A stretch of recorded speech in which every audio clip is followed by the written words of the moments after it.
Ladies and gentlemen, I plan to speak to you tonight to report on the State of the Union, but the events of earlier today have led me to change these plans. Today is a day for mourning and remembering. Nancy and I are pained to the core by the tragedy of the shuttle Challenger. We know we share this pain with all of the people of our country, and this is truly a national loss. 19 years ago, almost to the day, we lost 3 astronauts in a terrible accident on the ground. But we have never lost an astronaut in flight. We've never had a tragedy like this. And perhaps we've forgotten the courage it took for the crew of the shuttle.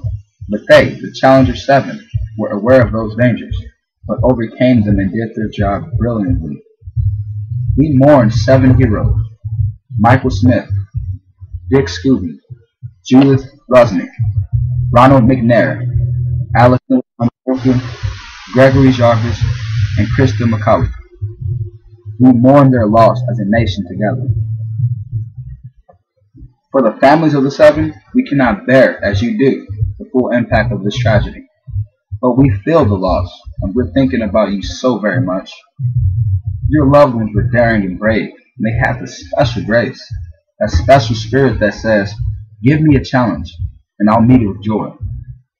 They had a hunger to explore the universe and discover its truth. They wished they served, and they did. They served all of us, and served all of us well. We've grown used to wonders in this century.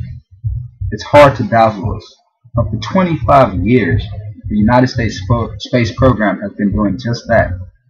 We've grown used to the idea of space, and perhaps we forget that we've only just begun. We're still pioneers. They, the members of the Challenger crew, they were pioneers. And I want to say something to the school children of America who were watching the live coverage of the shuttle's takeoff. I know it's hard to understand, but sometimes painful things like this happen. It's all part of the process of exploration and discovery. It's all part of taking a chance and expanding man's horizons. The future doesn't belong to the faint-hearted. It belongs to the brave. The Challenger crew was pulling us into the future, and we'll continue to follow them. I've always had a great faith in and respect for our space program, and what happened today does nothing to diminish that, not one thing to diminish that. We don't hide our space program. We don't keep secrets and cover things up. We do it all up front and in public. That's the way freedom is, and we wouldn't change that for a minute. We will continue our quest in space. There will be more shuttle flights and more shuttle crews, and yes, more volunteers, more civilians, more teachers in space. Nothing ends here. Our hopes and our journeys will.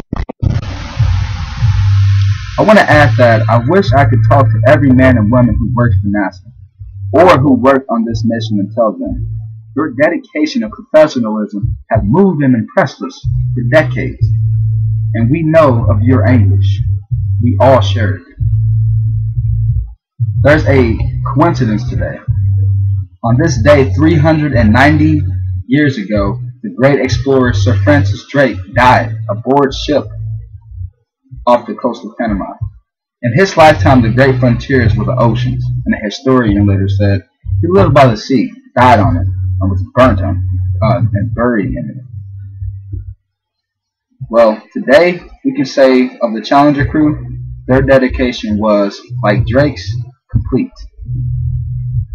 The crew of the Space Shuttle Challenger honored us by the manner in which they lived their lives.